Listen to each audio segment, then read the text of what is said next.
Bonjour à tous.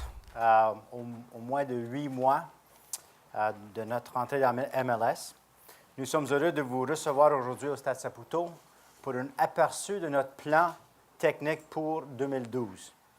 Comme vous le savez, le match des étoiles de la MLS aura lieu mercredi soir. À la mi-chemin de la saison 2011 de la MLS, nous voulions vous rencontrer pour cette mise à jour. Je crois qu'il est important de vous expliquer en détail toutes les différences et principaux enjeux en vue de notre première saison en MLS. La MLS est une ligue unique et totalement différente de notre ligue actuelle. The most important thing is to be ready and to start our first season in the MLS on a high. We are working every day on building this team for next year. Nous allons donc élaborer aujourd'hui sur le travail accompli au cours des derniers mois et sur que nous serons faits au cours des mois à venir. L'entraîneur-chef en MLS est d'ailleurs notre priorité. Mais avant que Nick prenne la parole, je veux que cette séance d'information soit le plus interactive possible. Donc, je vous encourage à poser des questions à la fin. Alors, on va commencer avec Nick. Nick prend la parole. Bonjour à tous. Aujourd'hui, c'est simplement de vous informer où on est. Je pense que c'était un bon moment avec des All-Star Break, avec les meetings qu'on aura demain à New York. Encore une fois, on est tous dans une situation un peu, qu'est-ce qui va se passer, les joueurs, l'entraîneur, comment va être bâtie cette équipe. Alors aujourd'hui, on a été quand même très clair que la priorité pour l'Impact de Montréal, c'est un entraîneur-chef. Et c'est ça les démarches qu'on est en train de faire aujourd'hui, c'est d'essayer de mettre un entraîneur-chef en place le plus tôt possible. Si vous parlez des candidats, on a quand même 3 finalistes et on est en train de continuer à travailler, à voir qui est la meilleure solution pour l'Impact de Montréal. Okay? Une fois que l'entraîneur en chef va être confirmé, c'est sûr que l'importance avec ça serait de bâtir autour de l'entraîneur. Et encore une fois, once we get that head coach, a lot of things are going to start falling into place. All right? Of course, he needs to be a big part of our decision making going forward on all technical levels. And today, we don't want to be in a situation where, we've made so much ground on meeting with different agents, different people, different markets, situations of players coming up. But we strongly feel that we, myself, Matt, and Joey, we do need to be on the same page like the head coach to go forward in our player selection and building the staff around the coach. The coach will be a big part as well as evaluating the current team. We talk about what's going on with this team and the players. They're under evaluation right now, and of course, we're not in the best position possible. Having said that, there's a lot of components that we are analyzing of why we're at the point we're at this year with the quality and I think experience of players we have. But overall, we are disappointed. We are disappointed at the situation and the position we're in. And I think that,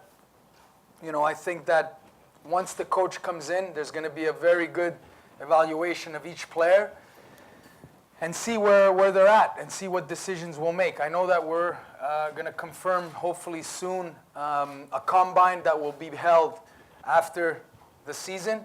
Okay, on va quand même essayer de confirmer un camp pour les joueurs présents et pour d'autres joueurs aussi qu'on invitera pour voir qui serait au niveau et qui a la chance pour progresser en MLS. Alors, comme je vous ai dit, aujourd'hui, on est quand même dans une bonne position, même qu'on a les conférences et les meetings avec le monde de la MLS. Il nous garantit toujours que où on est aujourd'hui, avec la vision et avec la situation, on est quand même confortable et nous, comme club, on est tous confortables où on est aujourd'hui. Matt va vous parler un peu de the expansion draft, the super draft, toutes les choses qui sont quand même avec la Ligue. Matt va vous expliquer un peu le déroulement avec ça. Bonjour à tous. Just to follow up with what Nick was discussing, as we're building towards our first season in Major League Soccer, a big part of our process right now is evaluating the current league. Basically, we have what is coming up is called an expansion draft. And in that expansion draft, we will have the choice to pick one player from each team. So basically, each current MLS club will be able to protect 11 players. At that time, the rest of their team, we can choose one player from each team. At that point, that particular team, if we take a player from their roster, they're completely out of the expansion draft. So at that point, we're able to build a squad of 10 current MLS players. There's obviously a lot of rules and procedures that that are a part of this process. One, we have to follow strict guidelines with the collective bargaining agreement. There's some players' contracts that we can take at that current pay scale. There's others that we're not able to change their salary or change the structure of their contract. But what we're doing right now to prepare for this process is myself and Nick, we're watching the majority of all the MLS games each week. And in that process, we're going through the game reports. We're evaluating which players make sense with the way we want to build our team, which players we think fit well within the city, which players' salary structure could work within the structure of a salary cap. And so we're going through this each week. We're watching live games. We're watching MLS Match Day live as well. And so this is a process that it's obviously it's very, very detailed each week. But it's something we're working very hard on. And basically, it's the biggest part of this process is putting this all within the guidelines of the MLS rules and regulations for under the strict salary cap guidelines. And that's a big thing that is going to be a big part of this process. As far as preparing for our next situation, as we build the technical side of the club, a big thing that I've been doing and that we've been doing together is we're going to different MLS clubs. So far, we've been to Portland, Colorado, and Vancouver. We will be going to more clubs this fall. And basically, we're picking their brains of, getting tips from them of, why things work, how to set up your staff, your support staff. We're looking at the clubs that we feel are doing a good job, the clubs that we feel can do better, and we're basically taking in as much information as possible. So that's why we're focusing on making an educated decision moving forward on everything we do. As far as the MLS Super Draft, this is a draft that is it's big on a lot of different levels. One, the MLS Super Draft is a combination of university players from the U.S. college system. Sometimes a Canadian player will get into that Super Draft. At the same time, there'll be some foreign players that the league has identified that will participate in the Combine, the MLS Combine. All of this will be taking place in early January. This is a very it's a very busy time for us as we're building a squad. With this Super Draft, we will have the first pick overall, and then we will have the first pick of each round. So there's two different drafts. There's a college Super Draft, and then there is a supplemental draft. So in total, we'll have 6 picks. But most importantly, what we have is the first pick of each round and the number 1 pick overall. So a big part of what we're doing right now is we're establishing a network of university coaches by conference throughout the country that we have developed, that I and Nick have developed relationships with. And this is how we are going about the process of identifying these players. We will also be going out this fall to watch conference tournaments, and we're going to be on the road quite a bit this fall. So our main focus and our main priority is the top 10 players in college soccer right now. There's a variety of different players, whether it's Darren Maddox at University of Akron, whether it's Colin Rolfe at University of Louisville. There's a lot of top players. You know, Kellen Rowe is a player that a lot of people are talking about at UCLA. These are all players that we'll be out, we'll hopefully meet with as well, and evaluate if those players are a good fit for us. And so it's going to be a very busy fall, but we're looking forward to the challenge in the process. Juste avant que je vais sur la NASL, USL, juste pour vous donner une idée, parce que quand on parle de joueurs et bâtir une équipe, je pense que nous, notre mission, c'est d'aller chercher 3 à 4, comment on dit, difference makers.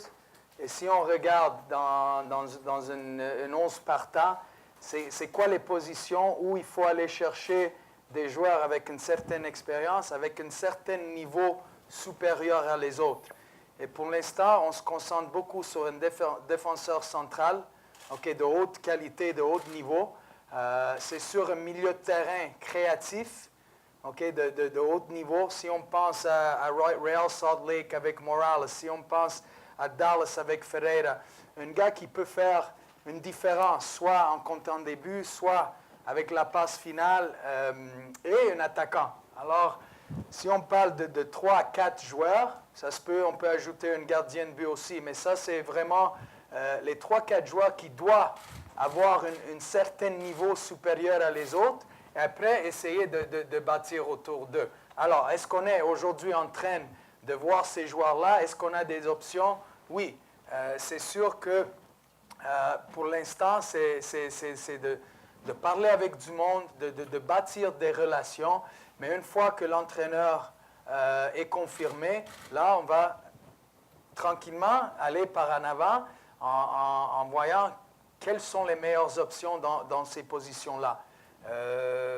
Après ça, on a le droit, le premier droit, the first choice of NASL, USL. Alors, on aura quand même un discovery qu'on peut mettre sur n'importe quel joueur dans la NASL, USL. Par exemple, Etienne Barbara. Et là, on aura the first right of refusal. Alors, on peut négocier avec ce joueur et voir si on peut venir à une entente. Je pense qu'on a jusqu'au mois de mars pour essayer de confirmer un contrat avec un de ces joueurs-là. Après ça, on a bâti quand même des relations maintenant. On a fait beaucoup de travail en Amérique du Sud, en Amérique centrale. En Amérique du Sud, quand même, on a rencontré avec du monde qui ont des bonnes connexions, soit en Colombie, soit en Argentine, soit au Paraguay. Et là, pour nous, l'important, c'est de connaître ce monde-là et de bâtir des relations. Parce que ce monde-là, ils sont partout. Ils travaillent avec beaucoup de monde. Alors pour moi, c'est d'essayer de bâtir les relations, d'être confortable avec et essayer d'aller choisir les meilleurs joueurs possibles pour amener ici à Montréal pour l'année prochaine. On a bâti une relation avec la Fiorentina en Italie où on a eu déjà différentes rencontres avec le staff technique là, le directeur sportif et le directeur de l'académie. Alors ça, c'est quelque chose de très positif. On a bâti des relations en Scandinave et partout en Europe. Alors ça, c'est toutes des petites choses qu'aujourd'hui, on est en train de bâtir pour avoir ces relations et à la fin, voir les meilleures options pour aller chercher les meilleurs joueurs possibles pour l'Impact de Montréal. And a big part of what we've been doing as well is preparing ourselves with the MLS rules and regulations. It's very detailed, and there's a lot that goes into it. We've visited the MLS offices, and we've sat down with the MLS League officials, Todd Durbin, Lino DeQuelo, and many others. And in this process, we've educated ourselves on how to basically set up the proper structure within the framework of the MLS. A big part of that is the salary cap, which was far different than the league we're in right now. Initially, we have next year the salary cap is $2.81 million. After that, in 2013, it's $2.95 million, and in 2014, it goes up to $3.1 million. But our focus right now is on that $2.81 million. So the way this breaks down, the MLS, you're able to carry a 30-man roster, okay? 30 players. There's your 1 through 20 player. You have to identify roster spots 1 through 20. Those 1 through 20, okay, those are the core of your team. Those 1 through 20 players, they fall under your 2.81 million salary cap. The second part of that is what you call a supplemental portion of your roster. That's roster spots 21 through 30. Homegrown players, Generation Adidas players, apprentice players. These are players that maybe you don't see as players that you're going to count on day in and day out, but they could contribute. But it's more a development process where you see piecing them in. And so that's the breakdown of an MLS roster. You have 30 spots. 1 through 20 is your main roster that fits under the salary cap. Roster spots 21 through 30, that's not a part of that 2.81 salary cap. Contract breakdowns, there's semi-guaranteed contracts, there's guaranteed contracts, there's a lot of different ways to set up a contract, but the key element is that all the contracts, they go through the MLS League office, and that's a very important element to the structure of Major League Soccer, is that all the contracts, they go through the league. So we communicate with the league regarding we would like this player. We feel like a player at this salary would fit under our cap structure, but at the end of the day, the agent, the player, they negotiate with the league. And that's an important element to this equation. Nick spoke about the discovery picks. This is a very, very big part of this process. Each team, each year, you can submit 10 discovery picks, all right? So let's just use an example. Let's say that the Montreal Impact, we say that we would like to have Lionel Messi as a discovery of ours, okay? and we put him as our number 1 discovery pick. But let's say that Columbus puts him as their number 2 discovery pick. We, in the process of the way the rules and regulations work with the MLS, if he decides he would like to come to the MLS, we have the first right of refusal to negotiate with him. If there's a breakdown in the negotiations, maybe our cap, the numbers don't work, basically then the next in line is Columbus. And so this is a very, very important part of this process. And we will submit our discovery picks for this year on December 8th. And so one advantage of being an expansion team is we have the number 1 discovery overall. So let's say that 10 teams put a discovery on Lionel Messi, which hopefully, obviously that'd be a nice player to have. It's not going to happen. But and let's say every team in the MLS puts a discovery on this player. We have one player that we can choose to have priority over all of the other MLS clubs. Obviously, trades and loans. That's something that we've been working with already this year regarding 2 players. Greg Sutton's on loan from New York Red Bulls. Ryan Port, who was league MVP of our league last year, has just come on loan as well from the Portland Timbers for the remainder of this season. So there's a lot of rules and regulations, and there's a lot that goes into this process that we're enjoying learning about. Current committees that we're participating in. Nick and myself, we're currently on the MLS Technical Committee. This is a big week for this MLS Technical Committee. We're going to be traveling to New York tomorrow, and we'll be participating tomorrow in a full-day meeting with all the other GMs, sporting directors, head coaches, director of soccer operations. This technical committee we're a part of. We've been a part of this whole year. Once a month, we participate in a league-wide conference call, and then on 2 to 3 occasions, we meet together. And so this has been very informative for us as well, and it's been a way for us to develop and build relationships. Another thing that we've been a big part of is the MLS Canadian Task Force Committee. That is a committee with ourselves, Vancouver, and Toronto FC. And the idea behind this is that we are focusing on the development of Canadian soccer. As you know, next year, or as it's been said, is that we have to carry 3 Canadian players on our roster, and so this task force committee is a big part of us helping to develop and get together with Toronto and Vancouver to build ideas of how we can improve soccer in this country. Go ahead. Juste pour vous donner un autre exemple de les voyages de recrutement qu'on a fait cette année. Matt, il était au Guatemala, aux qualifications de la Coupe du Monde U20, où quand même on a fait des bons contacts et on a vu un peu Amérique centrale, les Caraïbes, Amérique du Nord, des joueurs du futur. On a fait des voyages en Italie, en Allemagne pour voir un joueur, en Argentine, Uruguay. On était à la Gold Cup aux États-Unis. On a vu quand même plusieurs matchs MLS directs. Et on est en train de quand même bâtir pour d'autres voyages, différentes places dans le monde, pour voir les différentes options avec les joueurs. A big part of this process is probably a term that a lot of you have heard. It's called allocation money. Allocation money I guess you could say it's almost like monopoly money. It's play money, and that is the number one asset of any MLS team. Any MLS team. As a new franchise joining Major League Soccer, we get $500,000 of allocation money from the MLS league. And now we have to contribute $600,000 of allocation money. So every new MLS franchise team has $1.1 million of allocation money. Qui peut utiliser over the cap. Over the cap. So it's extra money. In these situations, you could draw a lot of different examples.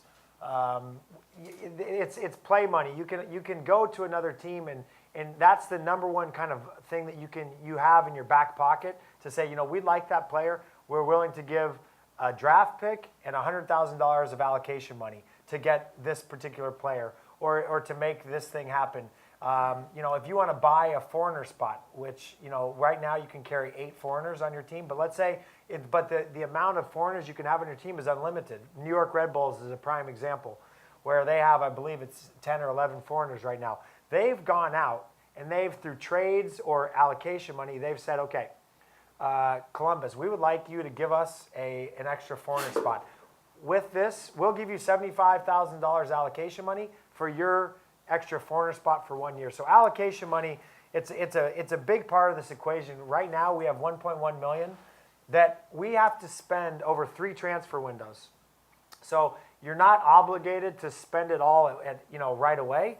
You can strategically wait and maybe do it over 3 transfer windows. And that's an important process, because what you don't want to do is say from day one, okay, boom, 1.1 million, and then maybe you want to make improvements or change your team next summer or the following year.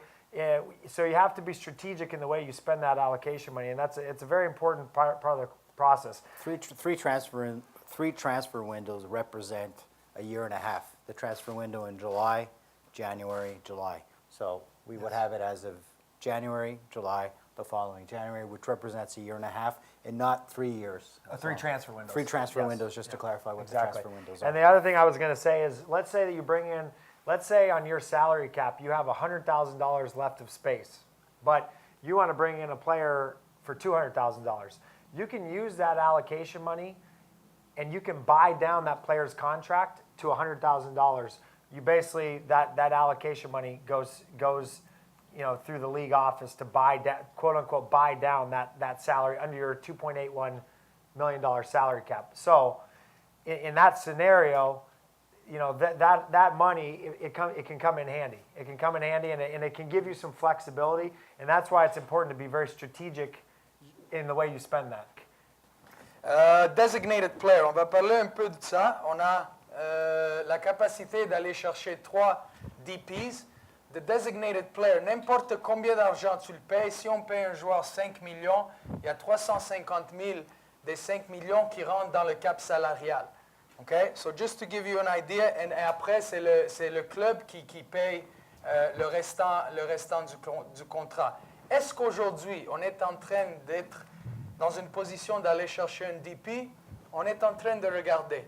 Et s'il y a une occasion qui se présente que le staff technique pense que ça va être une bonne décision de le prendre, parce que soit côté marketing, soit la qualité du jeu et le rendement du joueur, la performance du joueur va être, on est à 100% sûr qu'il va donner du rendement, c'est sûr qu'on va regarder à cette situation. Mais les gars, il faut penser que designated players, okay, la plupart, they were very unsuccessful. Okay? Pourquoi? Parce que quand on a parlé de l'âge Si on amène une jeune designated player, c'est quoi sa motivation en Amérique du Nord? Parce qu'il n'est pas dans le miroir dans les meilleures ligues. Un gars qui a 33, 34, 35 ans, qu'est-ce qui est sa motivation? Est-ce qu'il est prêt à cet âge-là de faire des sacrifices? Parce que si tu t'en viens en MLS, à cet âge-là, il faut faire des sacrifices. Parce que ces joueurs à cet âge-là, c'est des joueurs qui ont joué dans les meilleures ligues en Europe, c'est l'hiver. Ici, on joue l'été. Ici, on joue à 30 degrés. Est-ce qu'ils sont prêts à jouer à chaque jour, à chaque semaine, dans la chaleur? Est-ce qu'ils sont prêts à faire des voyages de 3 à 6 heures d'avion? Parce qu'en Europe, ils font des voyages d'1 heure. Ça, c'est tous des petits détails que s'ils ne sont pas prêts mentalement à faire ces sacrifices, c'est sûr que le club ne va pas en profiter de ce joueur-là. And one thing I was going to say, in addition to what Nick was just saying, is the list we've been presented of different players throughout Europe and throughout the world. I mean, we're contacted by agents on a daily basis. We're contacted by clubs on a daily basis with top players. But the challenging part of this equation is analyzing, okay, like Nick was just saying, the player's motivation. You know, maybe a player he's played under such intense pressure for so many years, right? And then for him, he wants to come to North America and just kind of live a more tranquil lifestyle, you know? And that's the balancing act that the ownership group and you know, that we as an organization will have to continually analyze, because it's complicated. And in the league, I played against guys, you know, all these guys, Lothar Matthäus, you know, Alain Suter, I played with these guys, I played against a lot of these guys, and it's complicated because you have a guy, right, that comes from Bayern Munich. And I'll never forget it. We had a guy, Alain Suter. He came from Bayern Munich, and then 2 weeks later, he's in Dallas, Texas. You know, and it's not an easy transition. And it's like the player's motivation. They have to really want to come make a difference. You know, you look at probably the best designated player or foreigner the league's ever had is Peter Novak. When Peter Novak came to the Chicago Fire, they won the MLS Cup in their first expansion year. But this is a player that you know, basically he's the gold standard for every foreigner that's ever come. Motivation, you know, captain, leader. These are factors that it's you know, we get presented players, top players, and an agent or a club will come to us and say, but of course he played there, he did this. Of course it's going to be easy for him, but it's not. If a player comes to Major League Soccer and they say this is going to be easy, they're going to be in trouble, because it's the standard of the league is continually being raised. And then just to finish is a big part of this process is the MLS Players Union and the collective bargaining agreement. It's much different than our current situation with our current team. With the collective bargaining agreement and the MLS Players Union, there's very strict guidelines. Days off, per diems, when the players can report, how many hours a week they can be on the field, what are their different rights they have with relocation. It's a very detailed process. If they go to do a player appearance, they have to be paid a certain amount of money. They can only it's good. It's a very good thing, and I'll tell you why. When I went into Major League Soccer, I went into it when it was at the beginning. It was almost like you know, it was a little bit like, you know, everybody was trying to learn this process, and it is good that there's guidelines. The players have rights, and it helps the players as well, and it helps us as well, because we know that we have to follow this process. We've established a good relationship with the MLS Players Union. We've already dealt with it with a couple of our loans, with one of our loans that we've done this year for Ryan Poor, just to make sure we're all on the same page. And so these players' rights will be an important factor moving forward as well. Alors, comme j'ai mentionné au début, je veux que cette séance d'information soit le plus interactive possible. C'est sûr qu'il y a beaucoup d'informations qu'on a données.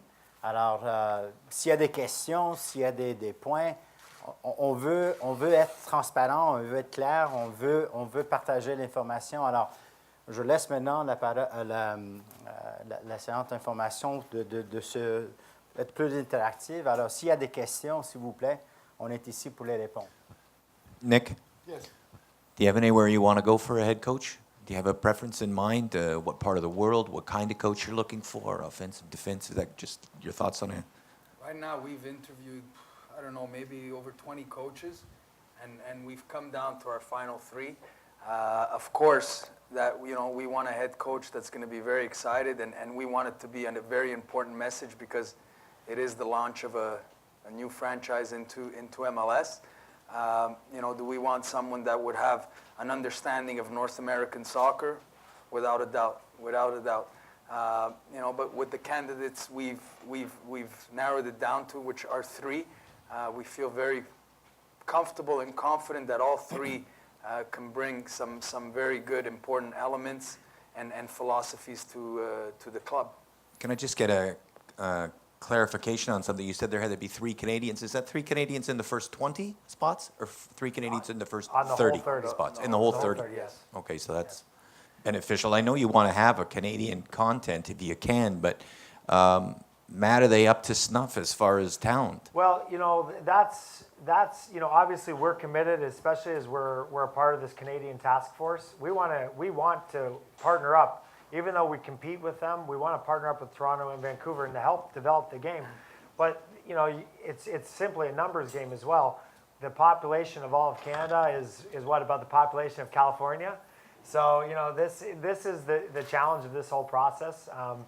And I think what Nick was just saying regarding coach and North American experience is in the framework. And if you obviously a lot of you follow the MLS.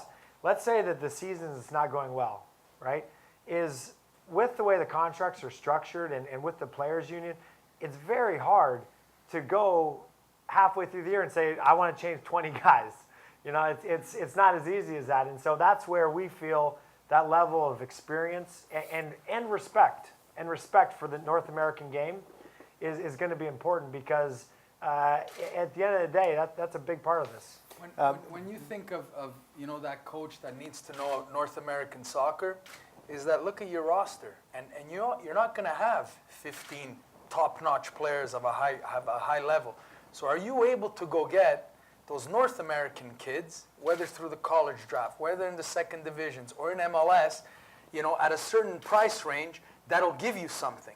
And if you look at top teams, Seattle's, Real Salt Lake, they have players, at a good price that are giving them good minutes. And that's why it's so important about this North American understanding and knowledge. Going back to the aspect of the Canadian content, Brian, I think what's important to understand also is that we don't plan to build Rome in a day. I mean, we have the academy program that's in place that started with our U14, U16. We hope to develop the academy program, the Canadian content aspect of it. I mean, right now we talk about 3 Canadian players, but who's to say that we're not going to have more Canadian players or local talent coming on the squad as we develop our young players through our academy system. So it's part of our responsibility to continue to develop the Canadian game, and we're doing it through our academy program, the same way that Vancouver is, and the same way that Toronto will eventually do also. Pour continuer sur les entraîneurs, Nick, quand Marc de Santis a démissionné, M. Saputo, vous disiez qu'il y avait 2 encore en liste. Maintenant, il y en a 3. Est-ce qu'on comprend qu'il y a quelqu'un qui s'est ajouté dans le processus? Peut-être quand je disais qu'il y avait 2, Il y en avait... disant il y a plusieurs, comme Marc était un, mais maintenant qui a démissionné, c'est sûr qu'il n'est plus là-dedans. Mais comme Nick a mentionné qu'il y a 3 avec qui on est en train de finaliser. Mais Marc était une des vingtaines de entraîneurs qui étaient Je peux vous dire qu'il y en a d'autres aussi, parce qu'à chaque jour, il y a quelque chose, un projet qui se présente. Et depuis maintenant, depuis le départ de Marc, c'est incroyable combien de projets de staff technique se sont présentés, soit nord-américaines, soit européennes. Alors, c'est sûr qu'aujourd'hui, on peut dire qu'il y a 3 candidats qu'on est en train de vraiment travailler dessus. Il y a d'autres projets aussi, si les choses ne vont pas bien avec ces 3 candidats-là. OK. Puis tu nous as dit que tu ne voulais pas terminer la saison comme entraîneur, mais tu ne veux pas non plus que l'entraîneur termine la saison non plus. Est-ce qu'on peut s'attendre à ça, c'est une situation encore qu'on analyse. Parce que c'est sûr qu'on veut l'entraîneur qui soit ici le plus tôt possible parce qu'il doit évaluer est-ce que je veux mettre cet entraîneur-là sur le banc aujourd'hui? Ça ne serait pas le meilleur des cas. Alors, de mon côté, est-ce que je vais rester jusqu'à la fin de la saison? Il y a des possibilités, mais il y a d'autres possibilités aussi. Mais si l'entraîneur, par exemple, il décide que pour lui, pour analyser les joueurs qui sont en train, c'est mieux que lui d'être là plus attentivement à chaque jour, puis il veut prendre l'opportunité. Écoute, à ce point-là, on va le regarder. Pour le combine, regardant le combine, ça veut donc dire qu'aucun joueur qui est présentement à l'essai ou avec l'équipe en ce moment va connaître son sort avant novembre. Est-ce que je comprends? Oui, je pense que oui. Oui? Oui, parce que regarde, à la fin, on doit être réaliste où on est aujourd'hui. Et c'est sûr que vous pouvez dire que c'est sur le fait que les joueurs, ils n'ont pas de contrat, que ça devient problématique. Mais à la fin, je pense qu'ils sont dans une situation de nous prouver à chaque jour, d'être sur évaluation, de bien faire pour avoir un contrat. Est-ce qu'on analyse? Est-ce qu'il y a des joueurs qui auront ce potentiel? Oui, mais à la fin, pour nous, ça va être de l'information qu'on doit donner à l'entraîneur qui rentre, côté aspect mental, aspect performance jusqu'à maintenant. Et après, c'est à lui aussi d'évaluer avec nous de qui pourrait faire le saut.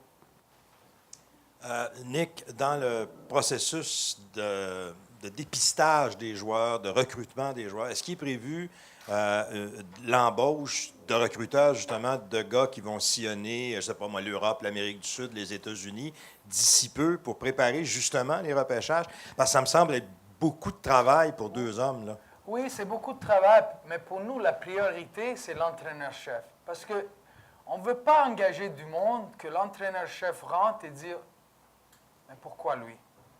On doit être dans une position aujourd'hui qu'on doit être sur la même page. Parce qu'on regarde d'autres équipes, et je ne vais pas mentionner des noms, mais on voit qu'il n'y a pas une connexion positive entre le staff technique, soit l'entraîneur, et le directeur sportif et le staff upper management. Et là, on doit quand même être sur la même page, sur notre vision. Hi, I'm Bruno from CFMB 1280 AM, Radio Montreal. My question is for you, Nick. You mentioned that you visit a few teams in Argentina, Colombia, Uruguay, and Paraguay, and you're about to do that the same. But you didn't mention Brazil. Yes, which teams have you visited? What's the level of these negotiations? We haven't visited Brazil, and of course, Brazil is another option, without a doubt. You know, we haven't made any true concrete relationship on that aspect and in that market. But that's another market, without a doubt, that we will explore. Which teams have you contacted? Argentina, Paraguay? Well, it's not teams, but it's relationships of people that work in those markets and that have been very successful in bringing certain players here in North America. Just a couple of quick procedural things, I guess. If you screw up in a good way and player 29 ends up in your starting lineup, does he go into the cap? No. But I will say this, is that, and this is basically the structure of the MLS, is let's say player number 29 does do well, and that happens. That happens a lot. I mean, it happened to me as a player. I was on a minimum salary, and you have good years, you blow up, and things go well.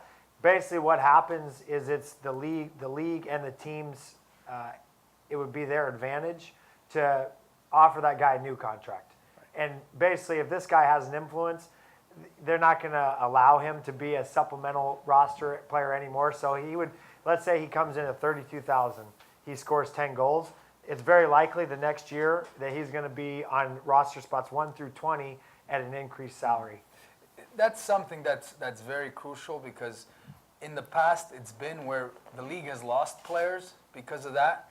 And that's where we need to realize too, is if we find that player and he's doing well for the club, that right away is you got to think, well, some other club's going to go after him. And right now the North American market has become visual as well in the rest of the world. Just on the expansion draft, you said you get 10 players. Are some teams exempt from the draft then? No. All players. Are there? We have 10 rounds or 10. Yeah, 10, we can take. Oh, okay. We, But like there are more than 10 teams, though. No, there's right now there's 18 teams. Yeah.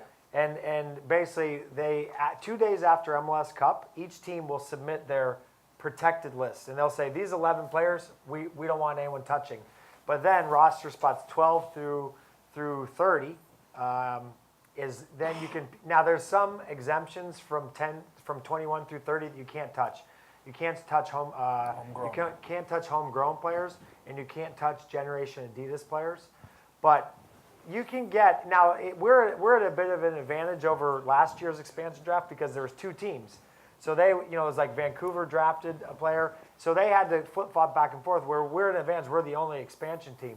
So that we think we can count on 3 starters, and probably 2 to 3 role players, and then hopefully we will gamble on a few others that maybe they'll work out, maybe they won't. I think those are realistic numbers. Can you take 2 from the same team? No. No. Once you take 1 from one team, they're completely out of the process. And like I said, teams will be calling us right now and trying to make deals. So maybe we can get a foreign spot and saying a team will call and say, listen, you guys don't touch any of our players, and we'll give you allocation money. We'll give you a foreign spot. So these are all situations that we have to analyze. And now just going through games, it's always thinking, okay, well, this guy might not be protected. Let's follow him and see how he does, if he's consistent in his play. And that's a lot of work that's been being done right now. Yeah, And it's happened in the past, too, that high-priced players won't be protected because, the teams won't think that, certain teams will go after that high-priced player. But so that's something else that we need to take a look at. There might be a high-priced player that may not be protected, thinking that we may not go after him. For instance, Toronto didn't protect the Guzman last year. He was making too much money. So no one touched him. But again, those are some of the aspects that you need to take a look at. And in this process, as we go through this process, it's it's a lot of time and energy. Our wives, they're not very happy with us right now because we're watching so much soccer. But what we basically do each week, and this goes through. This is every single game of every single week right here. And Nick and I have gone through every roster of every game of every week that we've watched, and we analyze each week who did well in that game, and obviously who we think has the potential to not be protected. So, if you look at an example in this game here, when Seattle played Colorado, Freddie Montero had a great game. But we know Freddie Montero it's not a player we're going to be able to even touch unless we make another deal or do something else. So that it's been fun. It's been a lot of work, but it's been fun as well. And just a detail about the discovery sheet. Is it public on the December 8th? No, that's it's a secret. strictly confidential because basically this is like kind of a hidden game that everybody plays. I'll give you an example. There was a player, and I can't say the player, but we really liked this player, and we identified this player, and we wanted to go out. 4 years ago. Nick identified this player 4 years ago. And we recently watched him play a few games, and we decided this is a player we want to go after. We like this guy, so we prepared an offer, and we went through this whole process. Lo and behold, to come to find out that other people like this player as well. We contacted the league. There were 3 teams that had discovery on him. One team tried to sign him; it didn't work. Another team is trying right now. And basically, we're third in line if we want to try to get this guy. Resetting the list Every year. Yeah, every year, December 8th. So you can have the guy. Yes. You put it for. So like this year, So we could put Lionel Messi on there. Okay. Yeah. And no one could touch him. And, You said 4 years. Did you exactly? You said 4 years. What, did you discover him in Montreal? No. Oh, You want another hint? yeah, let's play. Yeah, if you want to play. From a kind of a general perspective level, you've had a chance to see teams come through like Vancouver, like Seattle, and you've seen some of the successes and the failures over time. Toronto still hasn't made the playoffs, that kind of thing. What would be the greatest or some of the greatest lessons that you've learned watching all of these teams go through the process just prior to you going through it? Well, I mean, the fact that we had the opportunity to sit down with them and to analyze what they've done. They've been, and also the teams that we visited, they've been very open about, what's worked and what hasn't worked. You take a look at Seattle, which was a great franchise from the get-go, not only from from an attendance standpoint, but also they made the playoff in the first year. The opportunity to visit the teams, the opportunity to talk to the teams, I think helps us tremendously. The fact that, when we say that we're ahead of the game, sitting down with the MLS and the MLS telling us, if we take a look at where certain teams were in their preparation, you guys are ahead of the game. So it kind of gives us some sort of some relief in the sense that we're doing the right things moving forward. But if you take a look at the situation with Vancouver, I mean, they were very similar to us. They were very, very well structured. They had success. They had success in our league, but they also went through that learning curve. And Nick was talking about the aspect that they put in a coach, but they also brought in some technical people, and you start questioning on whether the technical people that they brought in place, that we're talking to, they were on the same page as the head coach. That's why it's important for us when we talk about making certain decisions. It's important for us to wait until the head coach is in, so that way the head coach is the one that's going to make the decisions on what it's going to look like. Even the head coach bringing in his coaching staff, the scouts. We talked about the scouts. So that's why it's important for us to do things right. We take a look at some of the mistakes. We take a look at some of the successes, and we say, okay, what can we do in order to take the best of the best and try to eliminate the worst of the worst. Mon nom, c'est Yvan. Vous dites que vous êtes en avance par rapport aux autres équipes qui se sont joints à la MLS. Est-ce que vous donnez un objectif pour la première année, par exemple, faire les séries, ou est-ce que vous donnez un autre objectif de 5 ans? Quand ou pas on du parle tout? d'en avance, on n'a jamais dit qu'on est en avance par rapport à les autres équipes. Parce qu'on ne sait pas vraiment les autres équipes où ils étaient l'année passée, soit Vancouver, soit Portland, on ne sait pas. Mais avec les meetings qu'on a avec soit les équipes ou soit la Ligue, ils nous avisent que le processus qu'on est en train de faire, on est plus avancé que de qu'est-ce que eux autres ils ont vu. Alors, c'est pas nous autres qu'on dit that we're ahead of the game. It's they're telling us that we're kind of ahead. As far as objectives, Mais les objectifs, regarde, c'est simple parce que tout le monde veut faire les séries, mais on peut voir aussi comment c'est difficile. Une priorité aussi, ça serait la Coupe Nutrilite, comme Vancouver et comme Toronto. Ici à Montréal, on a vécu ça. On a vécu l'engouement, on a vécu Montréal, la ville, comment ils ont embrassé ça. Et je pense pour nous, ça serait quand même important de revivre des moments comme ça. Côté MLS, c'est sûr, comme je vous ai dit, qu'on va essayer le plus possible d'avoir une équipe compétitive et on espère d'être dans une position d'être pendant une année de combattre toujours pour cet espoir des séries. Parce que quand même, il y a des équipes aujourd'hui qu'on peut dire au revoir aux séries, même dans la situation qu'ils sont à 20 matchs dans le championnat. Mais encore une fois, c'est toujours plus facile à dire que faire. Mais c'est pour ça qu'on prend vraiment notre temps pour essayer de prendre les meilleures décisions, qu'on peut dire qu'on a un staff en place qui ont tous la même vision et de bâtir de là. One thing I was going to say in addition to that is that there's a lot of things that the clubs we discussed are doing very well. And we've, visiting Portland, Vancouver as well, I mean, there's a lot of things they're doing very well. You look at the example of Philadelphia, for instance, when they had a certain approach that they took as they built their club in the first year. And I think they focused on going with more of a younger, kind of developing young players. And I think that they realized that it's not that easy when results are on the line. And so they changed. There's an example of a team now. You look at Philadelphia. I mean, they're near the top of the standings. They brought in, an experienced goalkeeper. They brought in some steady MLS veterans. They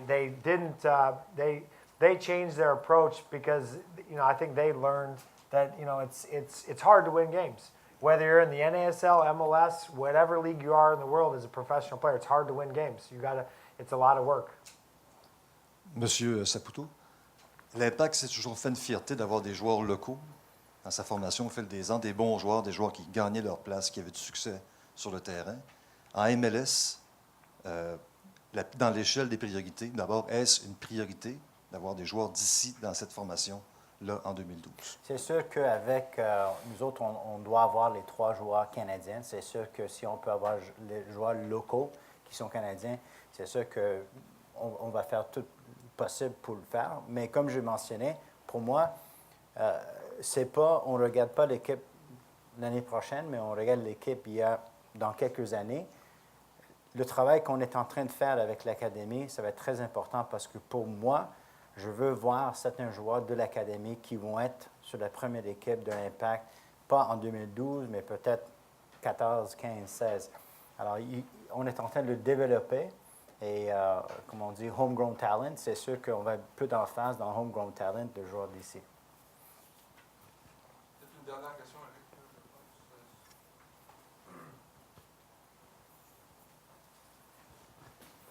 Au niveau du roster de 30 joueurs, y a-t-il une date limite pour présenter ça à la Ligue?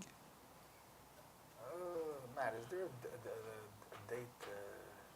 30-man Present roster. the rooster. Yes. For the roster? Well, il ne faut pas avoir tous les 30 joueurs. On peut aller avec 25 joueurs. On va avoir l'espace pour 5. Mais c'est sûr, comme n'importe quelle ligue, il y a une certaine date où, après cette date-là, tu ne peux pas ajouter d'autres joueurs pour les playoffs. La date, je dois vous dire honnêtement, ça doit être vers la mi-septembre, mais je ne sais pas. There's 2 important dates. March 1st went right towards the end of preseason. That's the roster freeze date. So at that time, you have to submit your roster. What a lot of these clubs do is you can carry 30 players. They usually carry 28 to give yourself a little bit of flexibility, moving forward. The next important date is July 1st, because July 1st, per the CBA and the MLS Players Union, there's 2 types of contracts. There's guaranteed and there's semi-guaranteed. The semi-guaranteed contracts, after July 1st, you have the flexibility to maybe not move forward with that player. But after July 1st, if you continue with that player, his contract is guaranteed. So then the transfer window that was just spoke about, obviously July in Canada, it's July 15th to August 15th. That's a critical period. Right now, for all MLS clubs, whether you're based in Canada or the U.S., it's an extremely, extremely busy period because everybody's trying to make moves. There's trades going on. You saw, obviously, all the trades Toronto's made recently. Vancouver's made some trades. And this is that window where everyone wants to basically improve their roster. Now, there are situations where maybe they have 30 roster spots full. So maybe there's a situation where they really want to bring in a player. Maybe they have to come to an agreement to open up a roster spot for another player. It's a lot that goes into it. I don't know if that answers your question, but Example, Ryan Poor with Portland is Yeah. not on the roster no more. yeah.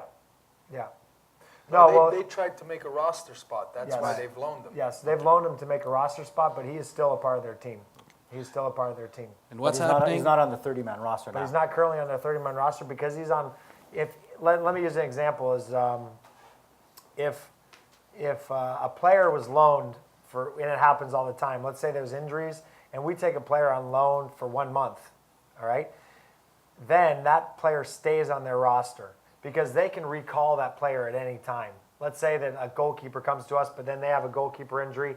They can recall him, so they have to keep him on their roster. With this particular situation with Ryan Poor, he's still a part of Major League Soccer. He's still a part of the Portland Timbers, but he's on loan with us for the rest of the season. So as a part of that loan, they're not able to recall him if there's an injury or something like that. So, but he is still a part of their team. He's still a part of the MLS. Okay, and what's happening with an injury out for the season? Is it on the cap salary too, or?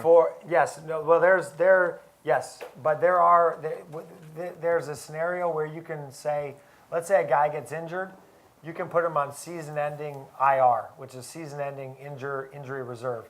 That means that's a extreme case, and there are ways with the league that you can.